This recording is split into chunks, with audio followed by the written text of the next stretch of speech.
Bonjour à toutes et à tous. Alors, une petite étude de cas en direct. Ce matin, je reçois un email d'une de mes clientes qui est en train de faire un peu des campagnes de communication sur Facebook et puis elle reçoit un commentaire sur l'un de ses posts où c'est marqué trop cher. Trop cher. Alors elle m'envoie un mail. Alors on sent qu'elle est un peu désespérée, tu vois, qu'elle est dépitée. Et elle me dit, c'est pas le commentaire en lui-même qui me pose problème, c'est que je sais pas quoi répondre. Alors je formule une réponse, mais ça me convient pas. J'en formule une autre, ça va pas non plus. Je sais pas quoi répondre en fait, et du coup, je réponds pas. Bon, alors, qu'est-ce que j'ai répondu Je lui ai répondu, assez rapidement pour lui expliquer un petit peu la stratégie, et puis ça m'a donné l'idée, si tu veux, de faire ce post en disant, bon, qu'est-ce qu'on peut répondre à un gars qui est trop cher? Alors, la première chose, c'est ne pas se démonter, tu vois, c'est-à-dire pas d'affect. Voilà, ça résume bien la situation. Le gars, il juge que c'est trop cher. On sait pas qui c'est, tu vois. On sait pas si c'est un client, si c'est un contact, si c'est un mec qui s'emmerde, si c'est un concurrent. Tu vois, on sait pas. Donc déjà, on va pas se prendre la tête avec ça. Il trouve que c'est trop cher. Bah écoute, c'est son droit. Pas de souci, pas de problème, et surtout pas d'affect. Tu vois, pas, ça remet pas en question tout ce qu'on fait et tout ce qu'on a à dire et nos campagnes de publicité et tout ça. Donc on laisse tomber un petit peu le côté oh mon Dieu, il m'a dit un truc. Tu vois, bon, voilà, on s'en fout. Deuxièmement, qu'est-ce qu'on va faire? On va chercher à profiter de ce commentaire, parce que ce commentaire n'est pas insultant, tu vois. S'il avait dit oui, espèce de code, machin, bon, ok, là, on supprime le commentaire, on bloque la personne, on n'en parle plus. Bon, quand vous avez un commentaire qui est insultant, qui est vraiment très très négatif, bon, on l'enlève. Mais quand c'est un commentaire qui dit trop cher, bon, c'est un avis, qu'est-ce qu'on peut faire face à ça? Donc, soit on est un peu dévasté et on fait rien, ou bien soit, au contraire, on contre-attaque, on va s'en servir. Pourquoi on s'en sert? Pour montrer notre capacité et le fait qu'on soit droit dans nos bottes et qu'on a des convictions et que donc on les défend, donc montrer à ceux qui vont lire tout ça, parce qu'il y a d'autres personnes qui lisent les commentaires et tout ça. Donc on va montrer à ces gens-là que bon, voilà, on n'est pas affecté et qu'on a des réponses concrètes à donner à ce type de commentaires. Et deuxièmement, et c'est très important, on va s'en servir pour booster le post. Quand vous avez la chance d'avoir quelqu'un qui répond de manière négative à un de vos commentaires, à un de vos posts, pardon, eh bien c'est l'occasion de lancer une petite discussion, ce qui va faire 1, 2, 3, 4, 5 posts en plus, et donc Facebook va dire tiens, sur ce post il se passe un peu quelque chose, il y a des réponses, donc on va le mettre en avant. Donc c'est l'occasion finalement de mettre en avant un post. Alors autant s'en servir. Donc le gars nous dit c'est trop cher. Déjà, première chose, on va lui faire une réponse un peu con. C'est une réponse de vendeur. Quand, par exemple, je sais pas, tu es en train de vendre un produit, tu as des clients en face de toi, tu vends une tronçonneuse, tiens, voilà, je suis en train de vendre une tronçonneuse, tu vois, dans un magasin, et puis le client me dit, oui, mais votre tronçonneuse, bon, c'est trop cher. Première chose que je vais faire, je vais dire, qu'est-ce qui est trop cher? Une réponse complètement con, tu vois, c'est-à-dire, qu'est-ce qui est trop cher? C'est quoi qui est trop cher, en fait? Qu'est-ce qui est trop cher? C'est une réponse con, puisque le client va te dire, bah, c'est ta tronçonneuse qui est trop chère, tu vois. Donc là, si on lui dit ça, trop cher, on va lui dire qu'est-ce qui est trop cher. Il va répondre, il va probablement répondre, bah, votre rendez-vous, là, elle propose, si tu veux, des rendez-vous découvertes, par exemple, à 90 euros, qui durent 1h30, donc qui sont pas trop chers. Mais bon, voilà, il va répondre ça. Votre rendez-vous, machin, c'est trop cher, etc. Votre entretien, machin. Donc il va répondre le sujet, tu vois.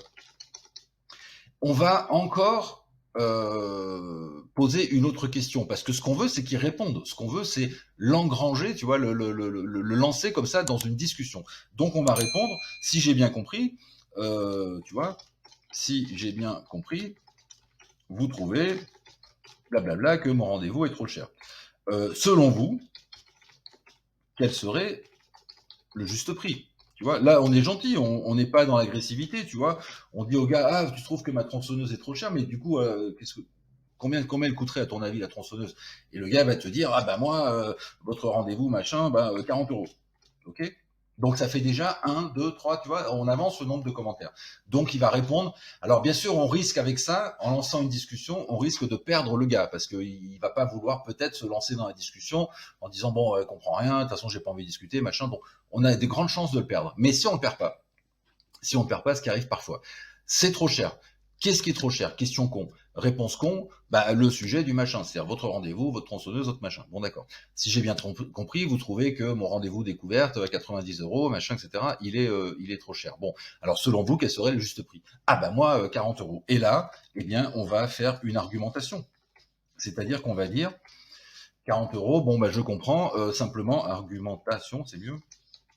Simplement, ça correspond pas à la réalité parce que voilà, Et là, on fait une argumentation. Mon rendez-vous découverte dure 1h30, donc 90 minutes, dans lequel nous abordons ceci, cela, blablabla, voilà ce qu'il y a dans le rendez-vous. À la fin du rendez-vous, voilà ce que vous avez obtenu, machin, etc. Donc déjà montrer que le rendez-vous, c'est pas, tu vois, on papote. On fait des trucs concrets pendant 1h30. 1h30, on insiste sur la durée parce que c'est long, et on insiste sur la valeur qu'on apporte.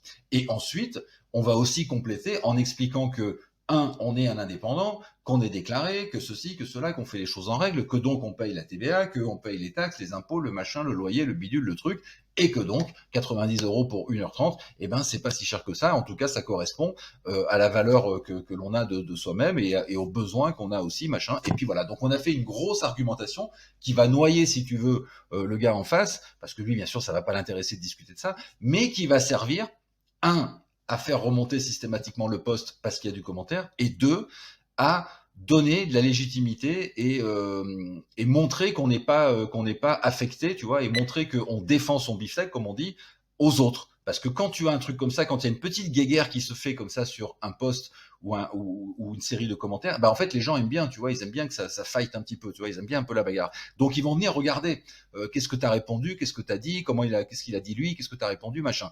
Dès que ça devient un peu insultant ou bien complètement stupide, machin, tu vires, tu enlèves le commentaire. Tu enlèves le gars, tu le bannis, on n'en parle plus. Mais si il y a une discussion, même si toi, tu sais où tu vas, mais que lui, il répond un peu tout et n'importe quoi, on s'en fout de ce qu'il répond finalement, tu vois. Ce que j'ai répondu à ma cliente dans le mail, c'est que elle se lance comme ça dans une tentative de discussion et qu'elle se fout complètement de ce qu'il répond. Ce qu'il répond, ça nous permet simplement derrière de bien mettre en place nos arguments. C'est trop cher. Qu'est-ce qui est trop cher? Votre rendez-vous. Donc, si j'ai bien compris, mon rendez-vous machin est trop cher. Bon, ok. C'est quoi, selon vous, le juste prix? Ah, bah moi, je facture, par exemple, peut-être que là, il va se dévoiler. Il va dire, bah moi aussi, je suis thérapeute et je facture 40 euros. Déjà, ça donne une idée, tu vois. Le gars, il vient parce qu'il veut montrer que lui, il est moins cher que toi, enfin, des trucs comme ça, tu vois. Ou bien c'est un client, enfin, j'en sais rien, peu importe. Donc, il va nous donner un prix. Et donc, on va argumenter sur le prix en lui disant que 40 euros, c'est super, mais c'est pas possible parce que le rendez-vous dure tant, parce qu'il y a ça dedans, parce que voilà ce que vous allez obtenir à la fin du rendez-vous, voilà comment je travaille, voilà comment je travaille aussi d'un point de vue juridique, comment dirais-je, officiel, tu vois, avec les TVA, les machins, les bidules, les trucs, et que donc mon calcul m'amène à faire que 90 euros, machin. Bon, maintenant, c'est vous jugez ça trop cher, bon, bah tant pis, mais en tout cas, moi, c'est comme ça, c'est 90 euros, point, fin de la discussion. C'est ça l'argumentation qu'il faut mettre en place. Et c'est pareil pour tout. Il aurait dit n'importe quoi d'autre. On va toujours reposer la question pour s'assurer qu'il parle bien d'une chose. Ensuite, et puis surtout pour relancer la discussion, ensuite on va lui demander son avis, tu vois.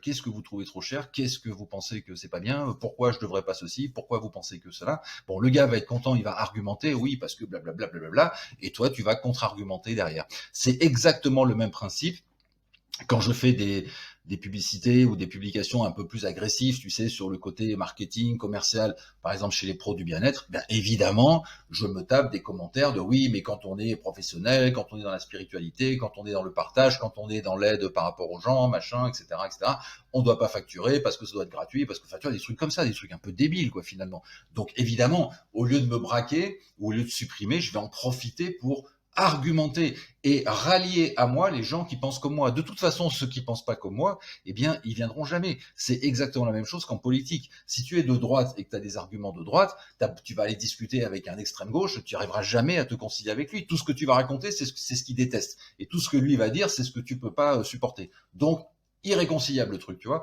Mais donc, on argumente simplement. Et finalement, à la sortie, bah, c'est celui qui a une argumentation la plus structurée qui gagne. Et puis en plus, tu es chez toi, tu es sur ton poste, tu es dans ton Facebook, donc c'est toi qui dirige le truc. Voilà, j'espère que ça t'a aidé à bien comprendre comment utiliser les commentaires négatifs avec cette petite stratégie. Question con, réponse con. Deuxième question pour le lancer un petit peu sur le sujet, et puis toi, contre-argumentation derrière pour le démonter, pour lui montrer que ce qu'il raconte, c'est n'importe quoi et que tu as raison. Je te dis à bientôt, ciao. Merci d'avoir regardé cette vidéo. Tu peux maintenant la liker, la commenter, la partager et tu peux t'abonner à cette chaîne. Allez, salut!